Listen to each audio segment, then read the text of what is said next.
What's going on, y'all? Still unemployed, but I know it's been a while. It's still without a job, but we're still here talking about NBA basketball. I'm gonna run into this truck real quick.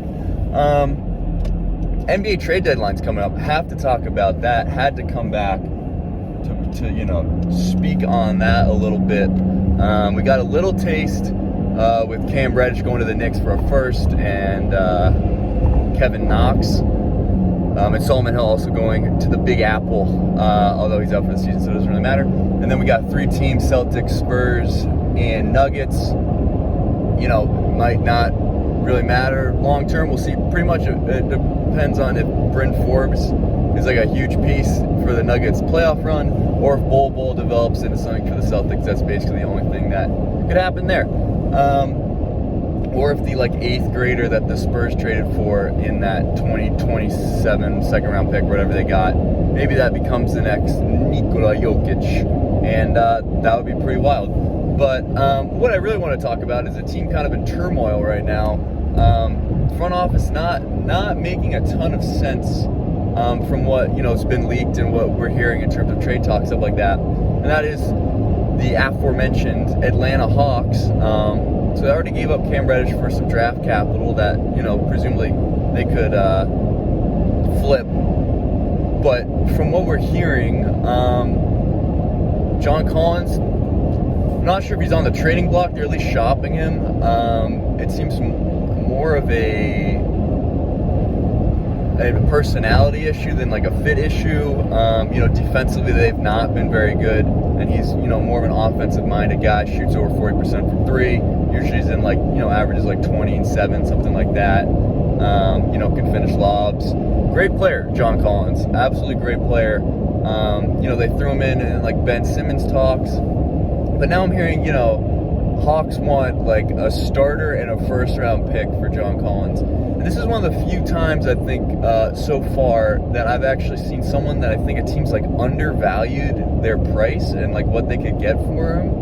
Because there's Pacers want a star and picks for Sabonis, and a young player and a first for Turner or LeVert, and you're maybe a team that's desperate enough might do that more for Turner and LeVert. Sabonis, I could see an all-star caliber player and maybe something else, because he is an all-star caliber player.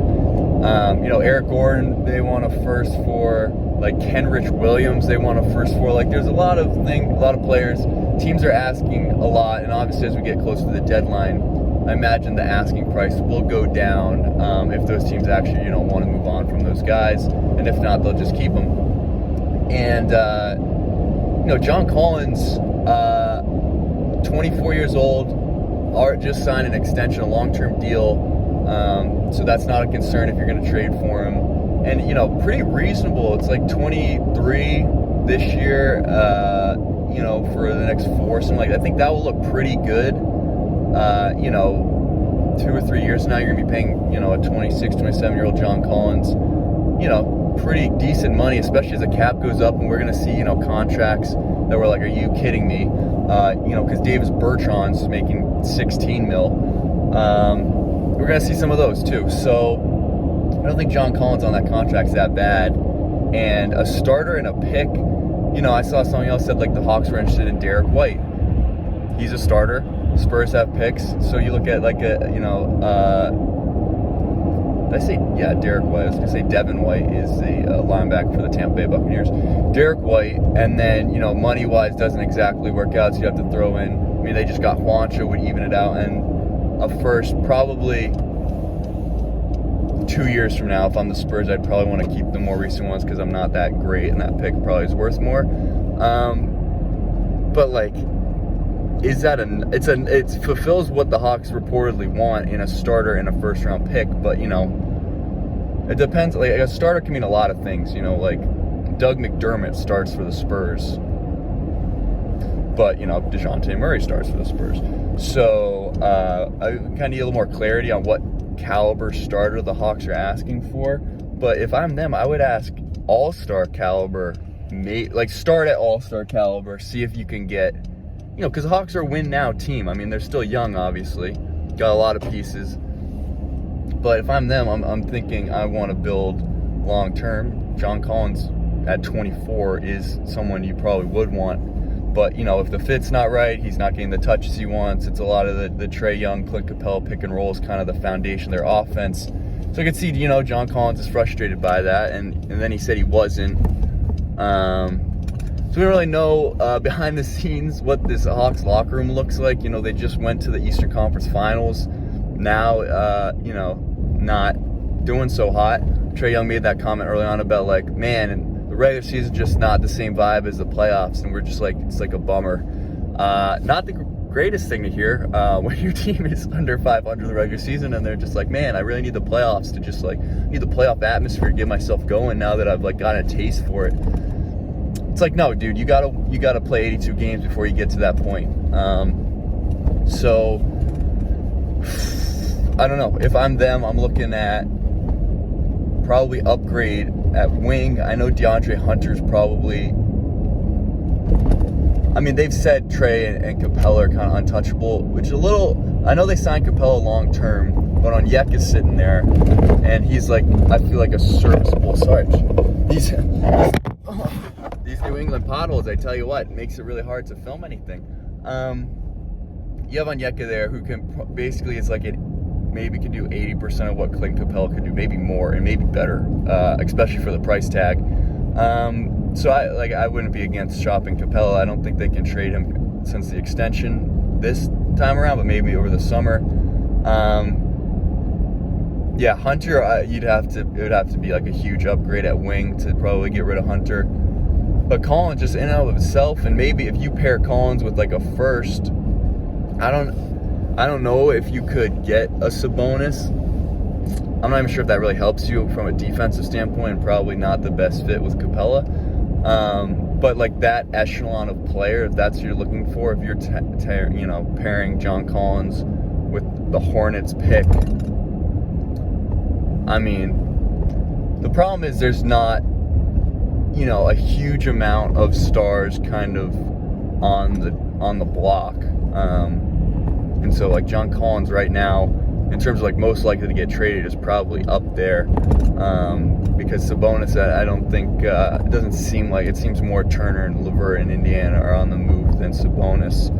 And obviously Ben Simmons now, they seem to be wanting, the Sixers would rather wait for the summer for James Harden.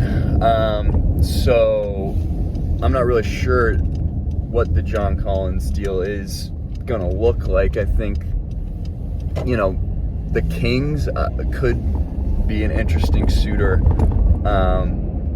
just because if you look at, you know, they have Barnes, they have Bagley, Buddy Hield, in terms of like win now guys. If you wanted to, you know, flip like 2 or 3 of them for like Collins and Gallinari, and maybe like DeLon Wright, because then it's like, you know, those guys are basically just cap fill, like they're not going to do anything for the Kings long term. But, you know, if you put Barnes and Hield and Bagley on the Hawks, then, you know, that's something at least. And then you throw a pick in there, maybe.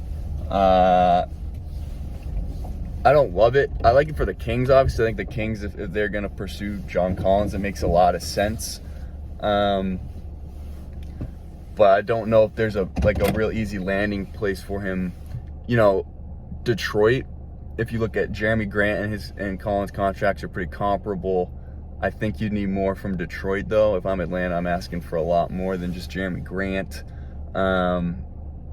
It's tough because the win now mindset in Detroit's got mostly, you know, young guys that, like, I don't know if you'd want to include, but then it's like, do you want to include Kelly Olynyk? Like, do you really, which, you know, he's on $12 million.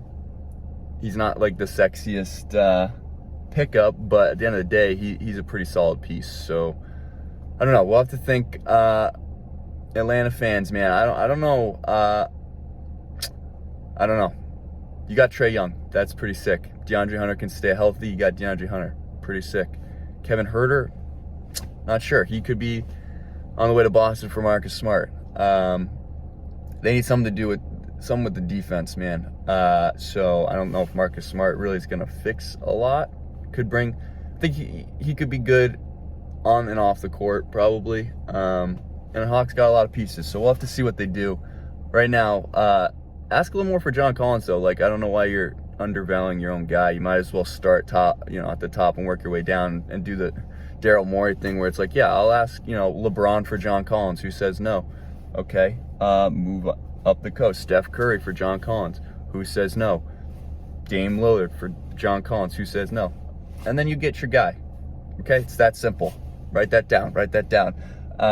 No, but good to be talking NBA basketball again. I'll try and do some more as the trade deadline, is well on its way. So we'll see what happens. Go Hawks. Looking forward to seeing the wheeling and dealing and everything, and stay tuned for more videos. Remember what I used to say. Take care of yourselves, take it easy, and I'll see you next time.